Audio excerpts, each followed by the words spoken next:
In 1999, Blockbuster turned down the chance to buy a struggling startup for $50 million. That startup was Netflix. The executive who rejected that offer wasn't being reckless. He was looking at the numbers, Blockbuster's numbers. The company had 9,000 stores across North America, $9 billion in annual revenue, and late fees that generated nearly $1 billion yearly. From where he sat, Netflix's model, mailing DVDs to subscribers, seemed quaint. Obsolete, even. Why would the market leader cannibalize its own empire? That's the trap. When you're extracting enormous wealth from an existing system, disruption looks like suicide. Blockbuster's late fees weren't a bug, they were the profit engine.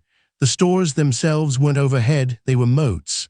Real estate, brand presence, customer habit, all of it was working perfectly, until it wasn't. By 2004, Netflix had 3.6 million subscribers. Blockbuster finally launched its own mail rental service, 5 years too late. By then, Netflix had the infrastructure, the subscriber base, and crucially, the subscriber data. Blockbuster was now cannibalizing its own stores while playing catch-up in a game it had invented the rules for. The streaming shift accelerated the collapse. YouTube launched in 2005. iTunes began selling films. Broadband speeds climbed. Suddenly, mailing physical media looked ancient. Blockbuster's strength, those 9,000 stores, became its greatest liability. Real estate costs, staff, inventory. Netflix had none of that friction. By 2010, Blockbuster filed for bankruptcy.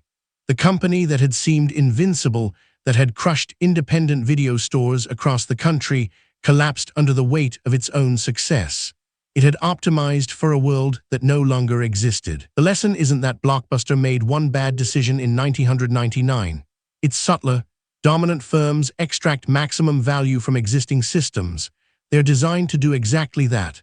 But that same machinery, those stores, those late fees, that culture, becomes rigid when the system itself transforms. Disruption wins not because it's better. It wins because incumbents can't afford to let it. Blockbuster's $5 billion in value didn't vanish. It was redistributed. Netflix captured it, but so did the broader economy. Consumers got convenience. The mechanism of wealth transfer through market disruption isn't malice. It's indifference. The system doesn't care about your yesterday. This video is for educational and informational purposes only and is not financial advice.